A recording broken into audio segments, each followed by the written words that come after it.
I think Apple products are trash. I have always hated Apple products for the most part. I did a video a couple days ago talking about how much I hate Apple products, and I know you mostly agree with me that you hate Apple products, so I thought it'd be funny to talk about how Apple production is down by 10% according to Nikkei Asian Review, but also Apple faces informal boycott from China consumers. We're going to start with the production going down, but I want to talk a little bit about some more about why I just don't like Apple and I think it's a terrible company. When I was younger, my friends would desperately try and save up money to buy these MacBooks. They're not that great computers. And I was so confused why they would spend $1,000 to buy a computer, especially when they were living off of student loans. I said, why don't you just go buy like a Compaq, Samsung, $300, same specs. And they go, Apple's better. I would say, why? Oh, they don't have viruses, they would say. That's not true. They would put out all this nonsense about Apple products because they just heard it on the TV and they wanted to be cool hipsters. Now they got to pay that money back. It's on their student loans.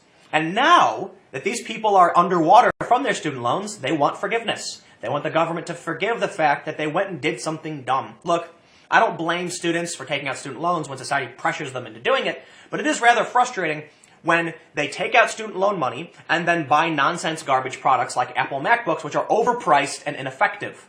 Come on. So let's see what's going on. Why are they cutting their production by 10%? This sounds bad. The boycott sounds worse, but let's read this. Apple is cutting its current production plan for new phones by about 10% for the next 3 months, in a sign the U.S. smartphone maker is expecting a further hit this year.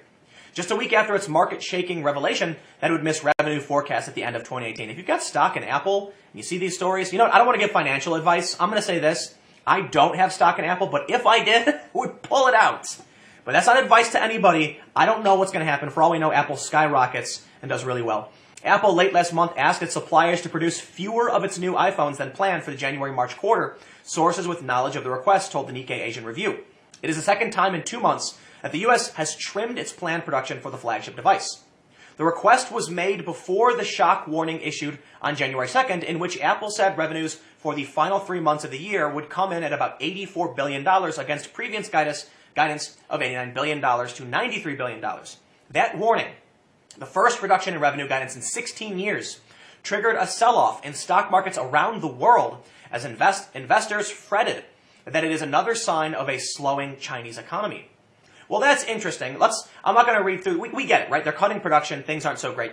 So it says Apple has taken investors on a downhill ride. Admittedly, if you're someone who invested like a year or two ago, you probably aren't that upset. I mean, it would have been fantastic to have sold, here just after, end of September and taken your money out before things started to fall. They say Apple is suffering from a maturing smartphone market and the impact of U.S.-China trade war, even though most of its products are not yet subject to additional U.S. tariffs imposed on Chinese-made goods. We did not foresee the magnitude of the economic deceleration, particularly in Greater China, Apple CEO Tim Cook said in a letter to investors when announcing the cut in revenue forecast. We believe the economic environment in China has been further impacted by rising trade tensions with the United States. So they talk about trade supply and stuff. They end by saying, in early November, Nikkei first reported that Apple had told its main assemblers, Han Hai Precision Industry and Pegatron, to cancel a planned production increase for the XR and alerted smaller supplier, Wistron, that it need not stand by as buffer for production on the device, the least expensive of the 3 new iPhones released last year. At that time, the XR had been on store shelves for a little more than a week following the Nikkei report. Apple suppliers, including Cirrus Logic, AMS, Qorvo, and Lumentum, all cut revenue forecasts for the October-December period. I just want to point something out. Apple hasn't really innovated their phones in a really long time. Their phones are kind of bad. I had an iPhone a couple years ago, and I don't anymore. Because I think they're just old, trashy products. Now, I will say one thing, though. As the average consumer, if you want security and you don't want to deal with security, Apple is a bit better in terms of security. Android has a lot of holes, and it can be hard to make the software more secure, considering there's a bunch of different devices, different hardware, different software, different specs, etc.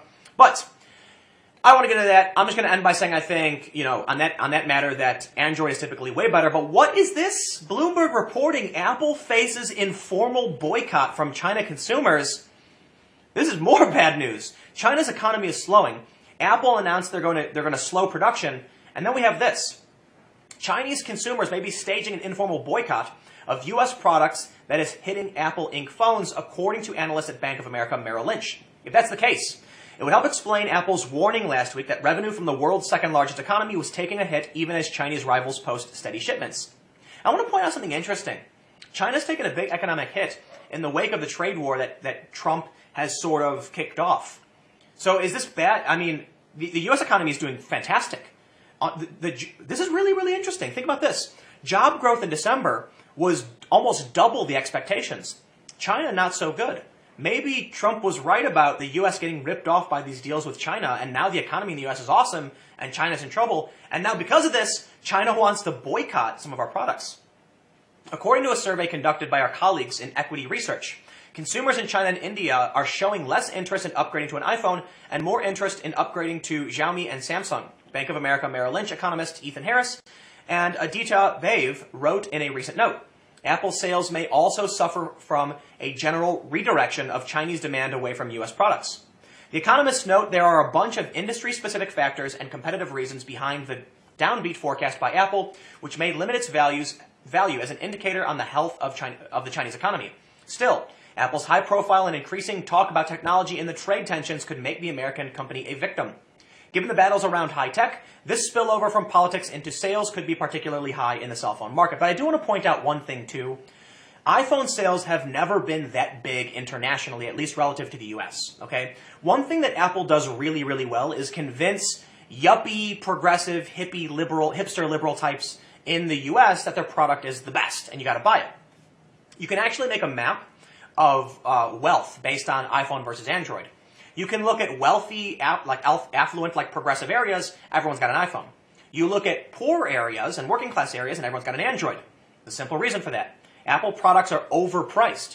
The other reason I want to add too is that when it comes to crafty consumers, if you look at the specs on an Android phone and the specs on an iPhone, you're going to be like, the Android's better and like half the price. Why is that? It's because Apple is selling you a shiny brand.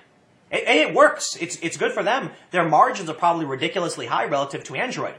What they do is they take that extra money, they dump it into advertising to make themselves look cool, get celebrities to come on. They push these false narratives of like, it just works, and all this other stupid BS. I really, really hate Apple products. So they show here, Samsung is the dominator, right? Apple loses second spot in smartphones to Huawei. Other Chinese handset makers catching up. So Samsung dominates, period. Apple actually is second best relative to these other companies when it comes to Asia, it looks like. The weakness illustrates the many ways in which the U.S.-China trade war can hurt the U.S. as well, they wrote, outlining 3 key drags. So yeah, the U.S. stock market did go down, and everyone is saying that Apple is kind of dragging everyone down in the tech market. But you know what? Maybe they should be hiring Americans to produce these products. You know, look, it is a problem when you realize just how much of U.S. industry is shipped off to foreign countries. I think it was Dylan Ratigan. It's been a while because he quit, but he was an MSNBC commentator who said that the U.S. is being extracted, that these businesses are shipping jobs overseas. Trump comes in, he opposes these things. Hillary supported these things. Hillary supported NAFTA, and she supported the TPP. Bernie Sanders opposed TPP, and I believe Bernie said NAFTA was a bad thing. I could be wrong, but I believe he did. And that's why so many people, like working class individual, like Trump and liked Bernie. Now Bernie's on the left, Trump's on the right. But that's there you go. You get two people saying, how about we make sure these people manufacture these things in the U.S.?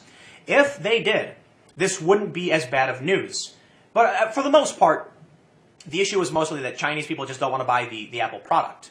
And so, well, there you go. They're going to buy, stuff. They're going to buy what their culture wants, right? Trade war fears have already undercut the U.S. equity market, and fears of a hard landing for China add to that pressure. The trade war tends to weaken the yuan, making a broad range of U.S. products less competitive and lowering the dollar value of earnings overseas. Informal boycotting of U.S. products adds further to the U.S.-China trade deficit. Harris and Bave expect the trade war could switch to having a greater impact on the U.S. economy rather than China by spring.